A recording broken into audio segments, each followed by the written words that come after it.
A empresa te convoca para trabalhar e pede para você abrir um CNPJ. Depois, você faz um contrato entre ela e a sua empresa, que prevê como vai ser esse trabalho. O pagamento é muito bom, então você aceita, mas no dia a dia você percebe que você é um empregado comum, como todos os outros da empresa. Existe fraude nesse caso? Será que você está perdendo dinheiro? Sejam muito bem-vindos ao nosso canal. Antes de começar, vamos àqueles avisos clássicos. Meu nome é Maria Noêmia, eu sou sócia do Venâncio Batista Advogados e aqui no canal a gente tem uma missão: fazer você entender quais são os seus direitos no trabalho. Então não deixa de se inscrever no canal e ativar as notificações para saber sempre que sair um vídeo novo. A contratação por meio de pessoa jurídica sempre vem disfarçada de uma grande vantagem. Então é muito comum você ouvir: dessa forma você não vai ter os descontos, vai ganhar mais.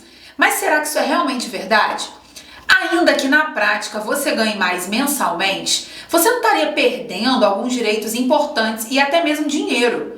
O principal indício da fraude nesse tipo de contratação é o uso de uma pessoa jurídica que vai ser feita em nome do empregado para disfarçar aquele vínculo de emprego clássico. Ou seja, gente, na prática você é empregado, trabalha como tal, mas você não tem registro e nem recebe como um.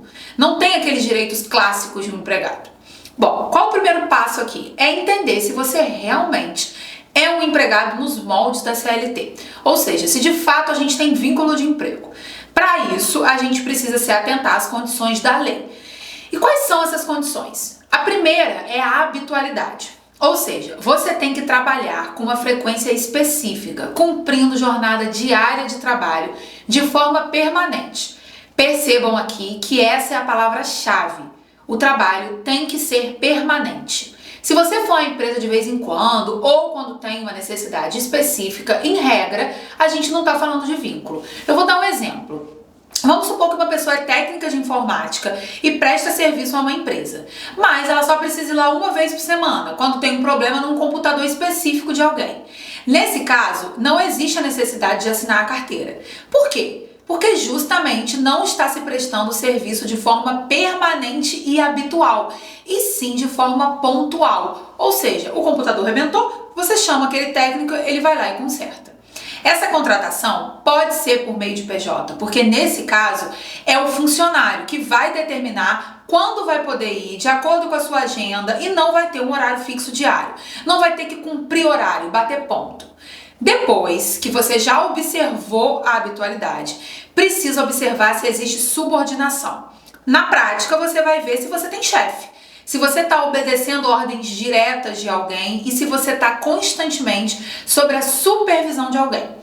Se o seu serviço é comandado por você, ou seja, você faz o que quer, escolhe o que faz e como faz, a gente não tem subordinação.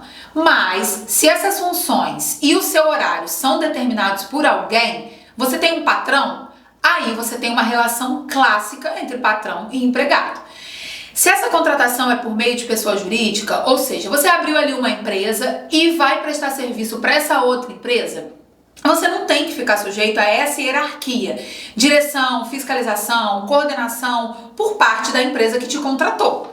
O profissional deve ter a liberdade de realizar os serviços da forma que considerar adequada, sem qualquer tipo de subordinação. É aquele exemplo do técnico. Ele vai lá, conserta o computador, mas ele não precisa ir numa hora específica, na hora que o patrão chamar.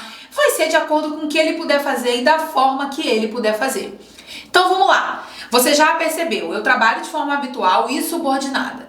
Mas isso basta? Ainda não. Você precisa ficar atento a outros dois pontos.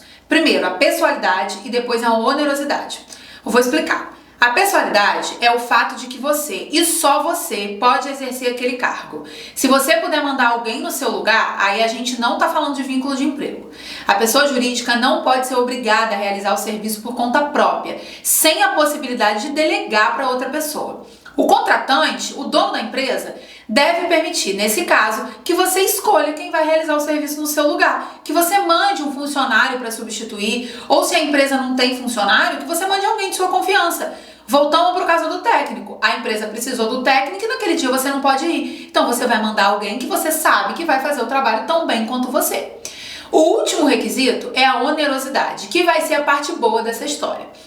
Você precisa receber para trabalhar, mas receber um valor fixo, estipulado pelo patrão. Todos os meses, no dia definido, você recebe esse valor. É o salário. Esses requisitos, eles têm que estar presentes ao mesmo tempo.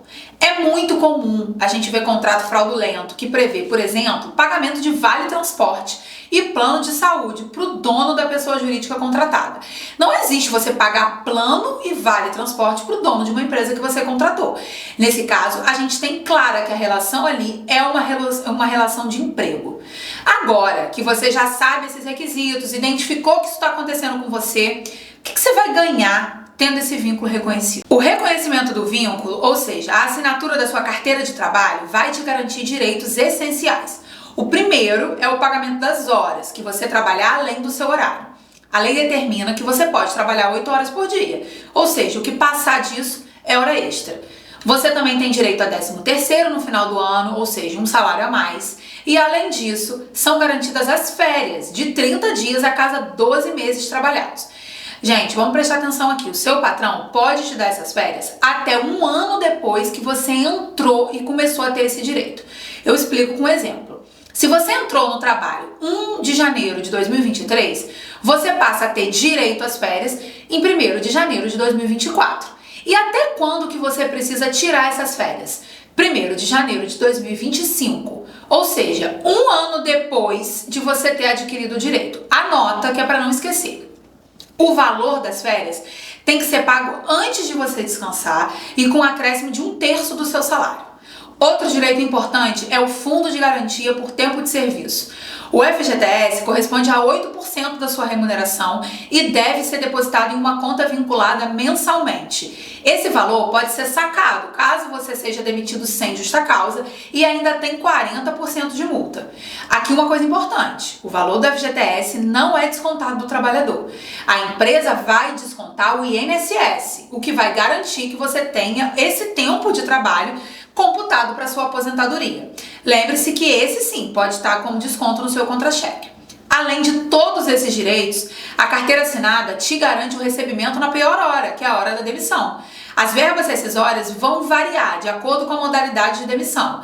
Mas, por exemplo, se você for demitido sem justa causa, você recebe aviso prévio, férias, 13º proporcional, multa de 40% e vai poder sacar o seguro-desemprego. Se você se viu nessa situação, consegue buscar seus direitos através de um processo judicial. Não deixe de procurar um advogado especializado. Se ainda assim ficou alguma dúvida, deixa aqui nos comentários e nos siga aqui no YouTube, porque toda quarta tem vídeo novo. Até mais!